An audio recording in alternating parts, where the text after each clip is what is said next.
How's it going, people? Welcome back to the channel and welcome to another very good video today, because finally Maxine, my 1997 Mazda MX-5, is getting a new pair of shoes. I'm very excited to share them with you. They are super cool. I'm really looking forward to putting them on the car and seeing what they look like. They can look way nicer than the whole rest of the car at this point. I spent £690 on them in total. I'm hoping at this point you might be on your way to guessing. It's an Italian company. They're very, very lightweight. That was kind of the main purpose of them. Got some fresh tyres as well. Anyway, remember to like, comment, subscribe, all that great stuff. And without further ado, let's go put some new wheels and tyres on my MX-5.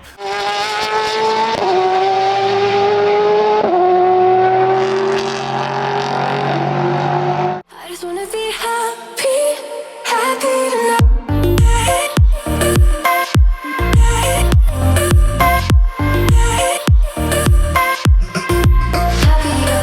So yes, these are the wheels and tyres that I went for. They're the OZ Ultra Legeras, and these are the Nankang NS2Rs. And I know already about the tyres. People who are super big tyre snobs are going to be like, oh, why would you buy Nankang? They're rubbish, yada yada yada. These cost me 300 quid, which I think is really decent for the money. And these cost me £690 for the set of 4 Ultra Legeras. So the key benefit of these is the weight. So let me show you something. So here we have the wheel and tyre on a set of scales, and as you can see, if we look down here, let's just zoom in on that.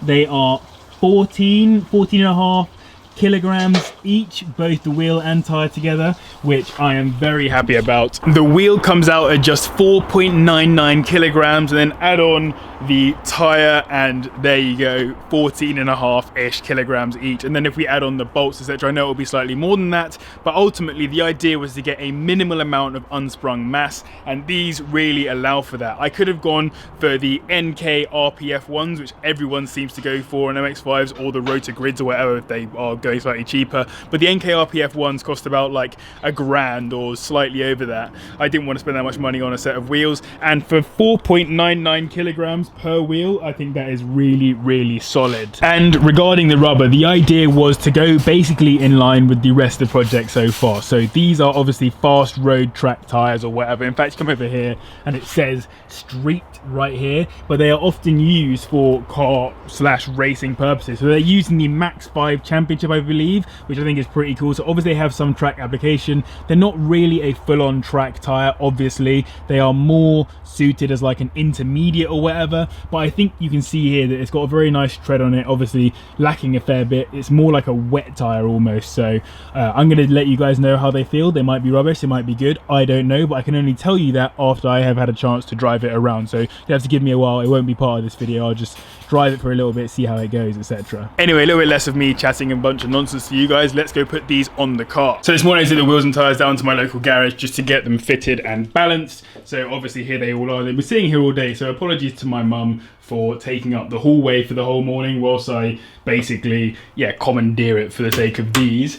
But they're going to go on the car now, so they haven't been here for too long. And I put the Polo to good use as well, because the Polo was the only car that could fit all of those wheels and tyres in. So strong effort by the Polo, back on the roads, doing its thing. If you haven't watched it, get it back on the roads, go watch that video. Just wanted to show you guys the old wheels that are coming off. So these are massively curved, like crazy all the way around. But these are actually super old wheels. So Smith's Racing no longer exist. I think they bought Wolf Race or something. You might have seen them before. I'll show something on screen. But yeah, Wolf Race. I think Smith's Racing bought them and then stopped the Smith's brand. I'm not really sure. And by the way, I don't really dislike these. I think they're actually quite nice. Like, I know that they're ruined and old and whatever, but they have actually looked pretty good on the car. I don't think the previous owner had particularly bad taste. It looks okay to me. I just wanna be happy, happy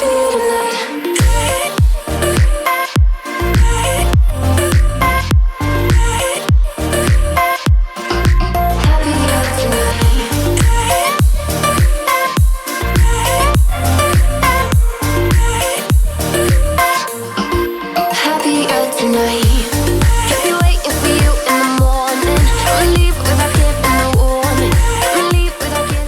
Yeah, buddy. You know what? I didn't even really care about how the car was going to end up looking, but I think it actually does look pretty cool. Now, let me go and do the other 3. You don't need to see me do all of them. They're going to look exactly the same, and we'll have a pick up again when they're all in the car.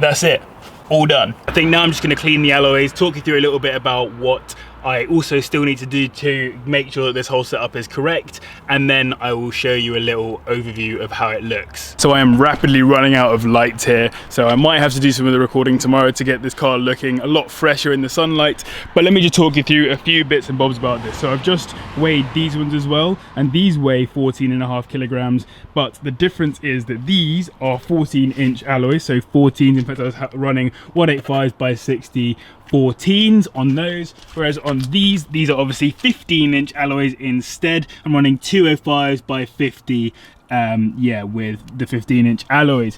On top of that as well, these have got an offset. They're an ET37, I believe, whereas these are an ET40, so a very slight difference on offset, but you can just about see it when you come alongside the car. It's still very much flush to the edge of the car. It's not really sticking out at all. In fact, I think the wheel is slightly turned towards the right anyway. Here might be a better example if I go to the back of the car around here.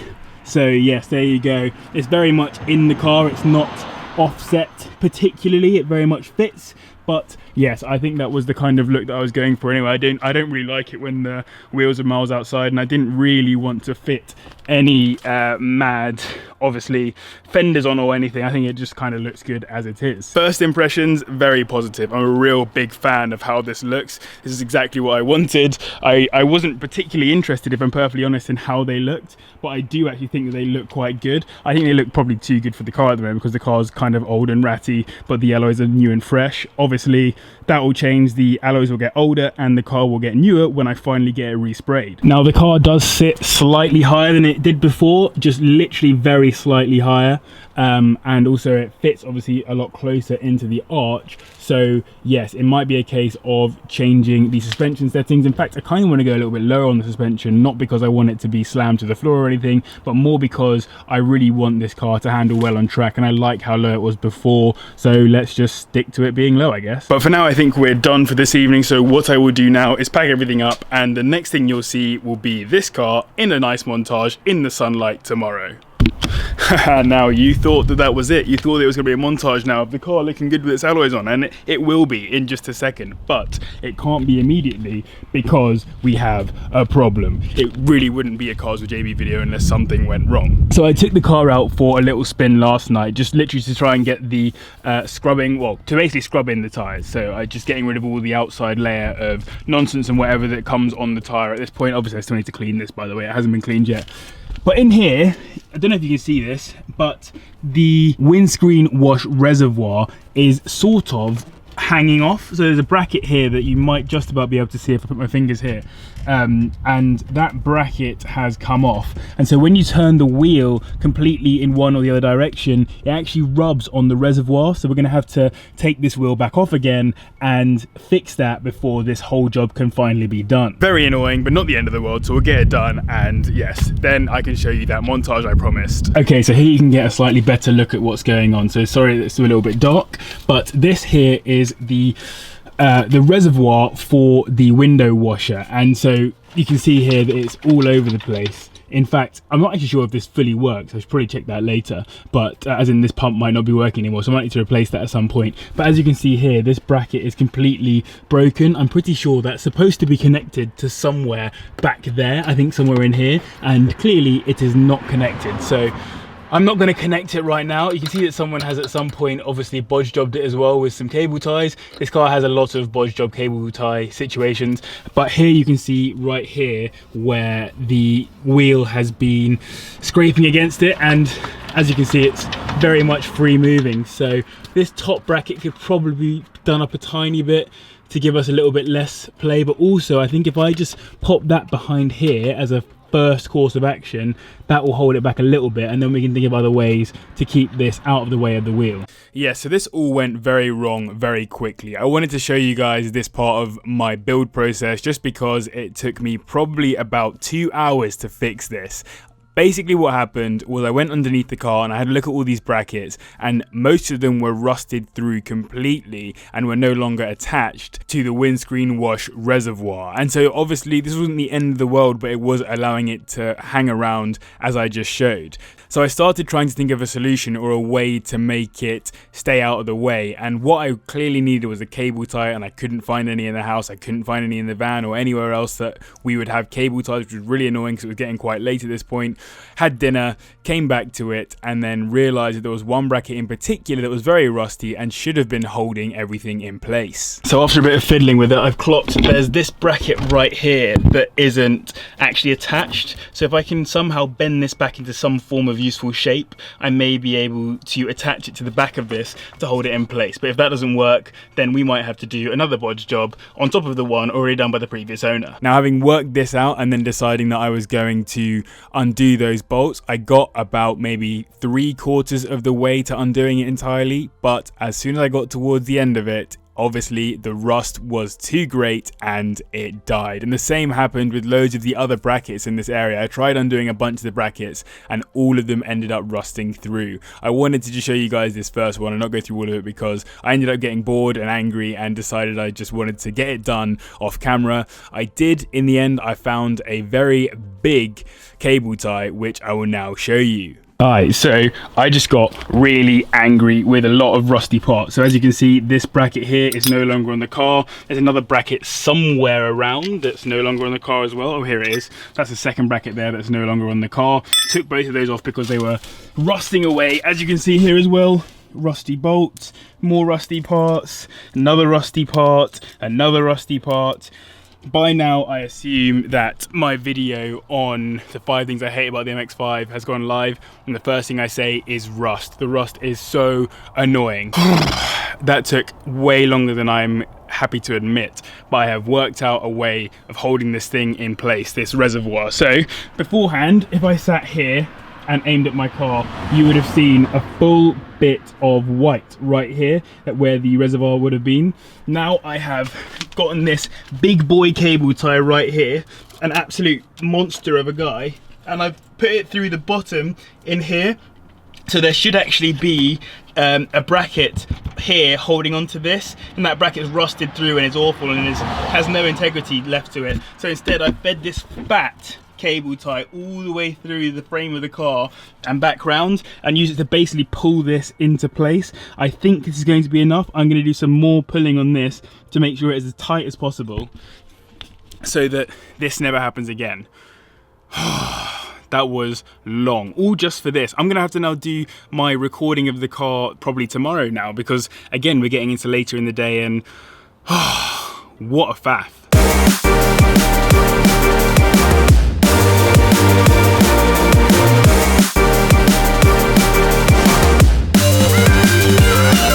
That's as tight as I'm gonna get it. I think it's time to do a snip. Okay, so one last look. This thing is a beast, by the way. It took a little bit of snipping, but so that in there is where it is now cable tied into place. Hopefully you can see some of that, I'm just guessing. And then also I've replaced this bolt up here, this one right here, as you can see, like the whole bolt and nut has been replaced to help pull it slightly further back into the car. This is now no longer moving at all. Like, this is literally stuck in place and I'm gassed about that. So hopefully now, when I put this wheel and tire back on, it will no longer have any issues, and that's exactly what I was looking for. So that was long, man. Allow it. So yeah, so once again I have to wait till daytime to do the montage, and that will happen right at the end of the video, I think. I'm just gonna finish it with that because I can't bother to do it in this bad light. But let me walk you through this a little bit. So yes, alloys are on, that's all fixed in there. So as you can see, it's no longer in the way, perfect. And if I turn the steering wheel, which I will show you in a second, it will not sort of foul the reservoir, which is good.